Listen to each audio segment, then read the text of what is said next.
Hey guys, what's up? How my bulls? How my bull base? How are all the people out there in the YouTube universe? I hope it's well. I'm Chase, the Stock Sherpa on YouTube, the first, greatest, and only portfolio manager to do it on YouTube. We're picking up a lot of steam here.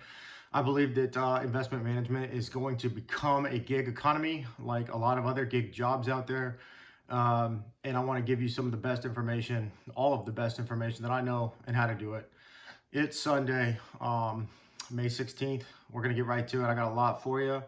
Feel free to grab a notepad or screenshot, and we're going to get right to it. So if you're new to the channel, thanks for following. If you're one of my OGs, again, thanks for spreading the word. We're really catching on. So this is going to be a very profitable trading week. I'm super bullish. I'll tell you why here in a sec.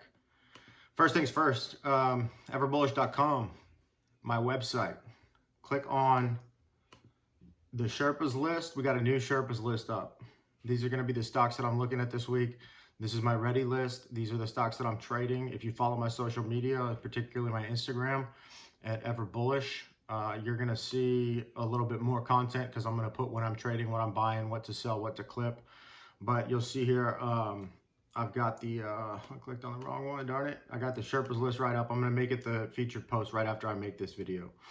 So that's there. That's a resource for you. Remember, that's just what I'm thinking. That's what I'm doing. If nothing else, it's a good resource for you to look at some options that you may not be considering for all my pro traders out there. All right, second thing. It's Sunday. It's the Sunday recap. I'm going to go over a lot of info here, and it's going to be some good info. But we're going to start by talking about how I believe my hypothesis is that the market is going to shake it off. Just like my man Jay-Z said here. We're going to shake off the tech sell-off. This is all bullshit. I've told you guys about this before. No one's going to be selling Nvidia or Apple. No one's going to be selling their big bank stocks to buy AT&T and dividend payers. So it's just not happening. I'm not scared about it at all. We've seen this 6 times this year, 5 times this year. This interest rate environment is a bullish thing for the stock. And the number one rule, do not fight the Fed. Don't fight the Fed, follow the Fed.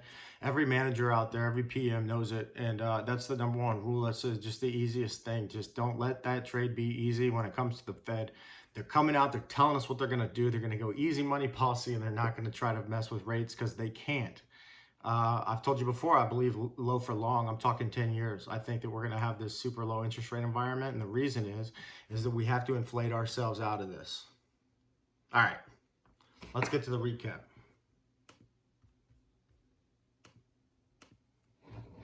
So if you'll go to investing articles on everbullish.com, you can follow along. All this information is there for you.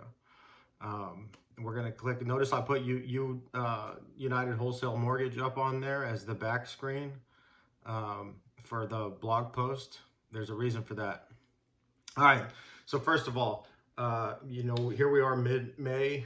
I got my Stock Traders Almanac right here. I actually haven't even turned the page, so you all are going to learn with me. Monday before expiration, Dow up 24. So options expiration this Monday. Duh, should have mentioned that. So this week. There's no trick to being a humorist when you have the whole government working for you. That's pretty incredible that we just read that, right? The government's pushing this in a bullish direction. It's bullish. The Dow is up 24 of the last 33 years, down 6 of the last 10. May's a choppy month. It's the buy in May, sell away. We got some investors shuffling and moving. We got portfolio managers like my own portfolio, the Ever Bullish. One portfolio that's up so much that now that they can just put it on easy street, but not me. I'm going to step on their neck. I'm going to crush the market. Come along with me. But anyway, that's the biggest tool I always talk about. One of the biggest tools I always talk about is a little free nugget for you is the Stock Traders Almanac. So get you one. They are expensive. They do try to sell you stuff, but just, differentiate the signal from the noise on that one. Okay. Happy Sunday. Shout out and congratulations to all the recent graduates. I know I got some college folks that follow my channel, and hopefully some of you guys graduated, and that's a big accomplishment. Congrats. I saw Texas State is my alma mater, and down the street there all the restaurants were packed this weekend, but Congratulations there. If your kids graduated, congratulations there. All right. So here we go. Eyes on the crypto sell-off. That's what we're going to talk about today. We also got Bitcoin, Biddy, crypto as a whole, just being a mess. I'll tell you my thoughts on that. The energy sector, what I see. The door is cracked right now. We're about to bust through it. We got this dude behind me here. I'm going to be replacing that with this video. We're going to do a little bit of Inception time warp in there. Okay, as always, this is the process. This is how we learn, guys. Hopefully we're picking up on this. Sector performance is a great place to start. We got to form a hypothesis and we got to attack it. And this is what we're doing right now. So last week it was energy up 8%. Financials were up 4%, somewhere in the middle. And then staples were the laggard. The laggard this week is consumer discretionary and technology. If you go back 2 weeks ago, I made a video about this. Those two are the most opportunistic, right? So if there is no inflationary scares and there is no bad news or tech, in the tech space or high growth stock space, you can expect those to do the best. In a week like this, you can expect those to do the worst, which they did. So the market's playing defense right now. Consumer staples and financials were the only two of the three positive sectors. Materials, which is just quietly, just absolutely going buried bonds on the market right now. It is just they're just flying out of the ballpark as far as materials. And I'm not in that space. I told you before, there's things that I like, there's things that I don't. Trading has to be fun. I'm not going to get excited about a materials company because I know that I can make that money elsewhere and I've got a process. But check that. Healthcare flat, utilities flat, energy flat. I consider that a win considering all that's going on, but it's also loading that spring for us. It's going to shoot us right into orbit here in a minute. All right, swing trades. Here we are. This is what most of my readers come for. What most of my bulls look for. Just telling you how it is. ERX is going to be a crusher this week. I'm in ERX. I'm loving every minute of it. I got out of my EOG trade too early, but I did that to buy more Labu, and I'm going to make money there too, so I don't really care. ERX should be a crusher this week. The cybersecurity breach is now taken care of. They paid the $5 million. Talked about it in my last video. By the way, that company is pretty cool. If you want to check out their stock, it might be worth it. Colonial Pipelines. Here we go. I'm going to be scalping this week, especially potentially on Monday and Tuesday if we're not sure how it's going to go. I think we get a rebound week, particularly in tech. I think we're going to see the sectors flip-flop. I think we'll see IT and consumer discretionary and energy at the top next week. So stick around and we'll see if that happens. Of course, I'll be accountable for you. Callon Petroleum is a small to mid-cap tech. It's an Alabama-based company, but they got a lot of space here in Texas. I know a lot about them. I've had clients that worked for them in the past. I've got some personal relationships with them. Obviously, all nothing insider and nothing really material, but I know the people and I know how they feel about their company. So I've got an edge there. I love Callon Petroleum. I've been trading the living hell out of it for the last 10 years. It's a great stock. But I just want to scalp profits on it. I mean, I'm talking like maybe a couple grand here and there, and then picking up a couple $100 over the week. That just for something to trade, so I don't get lackadaisical with this. And then sometimes these things hit home runs. I think Callon was up 8% last Friday. Labu, correlations don't lie, guys. I'm getting a ton of information and I won't call it scaredy cat behavior, but I will say that this is when we learn how to be the best traders that we can be, and it's when we see these negative correlations and we see them working perfectly, and all that does is confirm really the future performance is expected to be even more likely. So when we talk about winners, Labu is a straight winner. If the market comes back, it's a winner. If it doesn't, the correlation doesn't lie. And that video I did a couple of days ago about the negative correlations over the last 5 years with Labu, it doesn't lie. So it's legit. So Labu ride is in full optics. So they were supposed to have earnings coming up this week. I just checked their website. If you're just learning it now, this is breaking news here. If you go to the Lordstown website, you'll see that they moved their earnings call from this week to next week. I'm hearing a lot of fodder about it being Burns couldn't make the call or whatever, but they filed and they got an extension on their earnings call to the 24th. So they are in full optics. I think a lot of people are going to be loading up ahead of time. I might as well load up too. But here's the play. I'm going to scalp it. I'm going to daily scalp ride. 9:40 in the morning. That's the ticket. I'm going to throw some cash in there, and I'm going to try to pick up the move from on a down day up. If it's up, I'm not buying it because I still am considering a big option on it ahead of earnings. Here's what we know. Um, if it goes down, I love it as a long-term hold. I liked it at 30. I liked it at 20. I bought more at 12. I lowered my basis. I'm still way, way, way, way underwater, but I think it's a company that's going to crush it.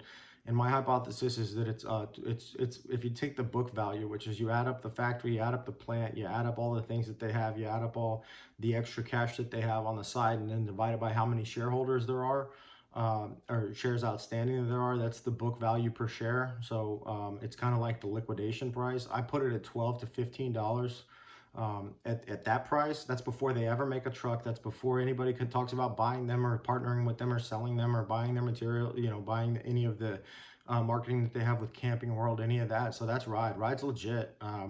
My heels are really dug in on this, and that's why. That's real simple. So with daily scalping, we can pick up, let's say that I can make 10 or 12% this week, even if it's a down week in Ride, by buying it at 940 and selling it at a 3 to 5% profit throughout the day. If I can do that 2 or 3 times, I've just built in a pretty good buffer to buy more and even to buy an option. That's how you trade it. That's how the pros do it. That's what it is. I was going to be listening to the call. I put this out and then got final confirmation that it is not. They're not reporting earnings tomorrow. They're going to do it in the next week. All right, we're done with that. So just a quick teach back, because I know we're already up there in 10 minutes right now. Teach back right now. We've got consumer staples and financials playing defense on the market last week. I expect that to turn around. We've got ERX. I think it's going to be a crusher this week. We've got CPE. I'm going to use that as a scalp trade. We've got Labu, which I'm already very, very deep in, and I couldn't be more excited about it. We got Ride, which is in full optics this week and next week, and probably the next week. I'm staying abreast of that. And I like it. And I like it as a scalp. And if I'm scalping and it goes wrong, and it's a long-term hold. And then I'll find a way to manage around it in the future. All right, teach back's over. Now we're back into real time, and we're also doing a little bit of a new take. So we have the interest rate fodder. We have the fears of people bailing out of growth stocks and going back to dividend payers. That if rates tick up, financials do well because their revenues and earnings are the revenues that is are exponential. If you're charging 10% on $1 and then it goes to $2, you're getting twice as much, not 10% more. That's an exponential return. This is true of banks as well as mortgage companies, and more on that later. But I like Goldman Sachs this week ahead too. If you want to some more ideas, I love Goldman.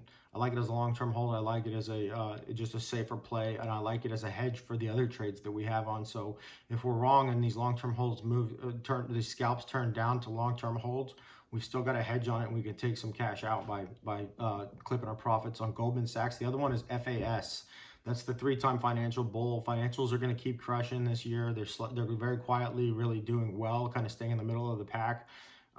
Stock selection matters by Goldman Sachs. They don't lose money. They got the best lobbyists. They don't lose money. They don't have the best hiring practices, though, because they didn't like your boy for whatever reason. But that's neither here nor there. All right, so anyway, let's keep juicing this, man. I know I don't want to lose you guys, so we're going to juice this.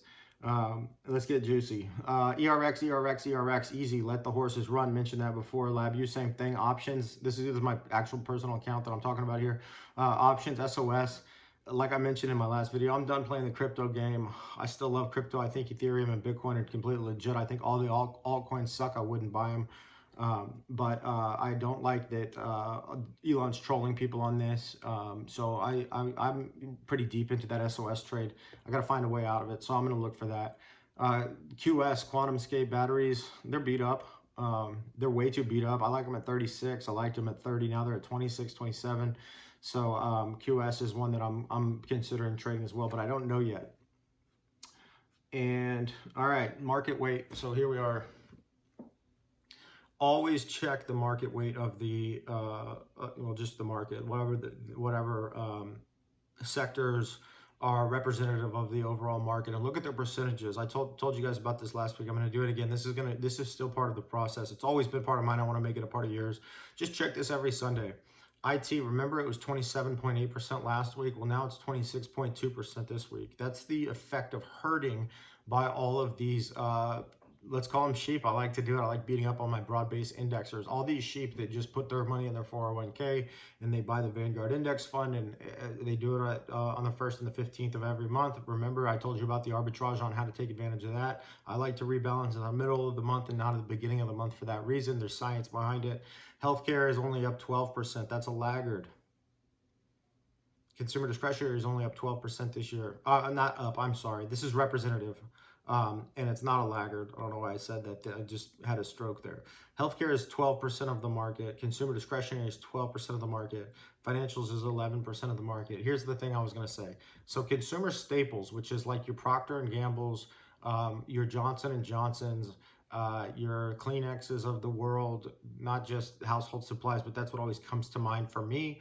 Consumer staples only makes up 6% of the market. Consumer discretionary, which is like vacationary items, discretionary items. I mentioned before, Michael Kors purses, sandals, vacations, like those type of things that we want but we don't need versus the things that we need but we don't want, which are consumer staples, is 2 times the market weight of the market. That's indicative of a bubble. It's going to come. It's not here yet. And when it comes, we won't know it. So I don't waste any time emotionally or psychologically on worrying about whether the bubble's here or not, because there's no way you're going to know it when it hits. But it's not here yet, in my opinion. But keep thought of that. So discretionary is 12% of the market, but financials are right here. You can see they're 11% of the market. So all the banks in the world are on the U.S. stock exchanges are only making up 10% of the market. I like Goldman Sachs. I like FAS for that reason. Energy is only 2%. Told you. Let's just make this easy, guys. Let's keep it easy, baby. Be easy. Bitcoin. WTF. I don't know what the fuck's going on with Bitcoin. I can't handle it. No clue. So I'm out. Just like I told you. That's the nice thing about managing your own assets. You can change your mind. And I'm going to change it back, no doubt, very soon, likely. JP still likes it. Goldman still likes it. People are using it to have their salaries paid in the NFL, and realtors are using it to sell homes. This is a legit currency. I ain't scared, but I'm just tired of playing the Elon game. Like I said, geniuses, it comes in rare forms. I don't want to have to put up with the tantrum, so I'm out for a minute, and I'm up. Earnings calendar, there is nothing to see here, folks. I was really excited about the ride earnings, and there's nothing there. At first glance, we have Home Depot on Tuesday, Cisco Systems, Kohl's, Ross. I do like Ross, by the way, they've got a really interesting business model I'll make a video on later, but I really like Ross, particularly in an expansionary market. Futo is a big one. A couple biotechs on Monday, Purple mattresses, all kinds of stuff. By the way, just looking at these earnings calendars is really neat. Sometimes you just find stocks that you didn't even know were publicly traded that you might want to just throw on one of your mini watch lists just to see what happens. This is how I found Chewy's Mexican food was public. And like I've mentioned before, that stock's a crusher. I already knew Yeti was on there, but I always kept their earnings because their logo is so distinct. So check that out. This is the proof of the Lordstown. I just copy and pasted this right off their website. So any of my Lordstown riders, my ride or diers out there, that's what it is. And I put that there for you. You can't trust Reddit. You can't trust a lot of these other sites for that unless they're obviously going to external links. So that's what it is. I did put this up here too. So here's the ride thing. Back to the ride hypothesis. I can talk about ride all day. Y'all know that.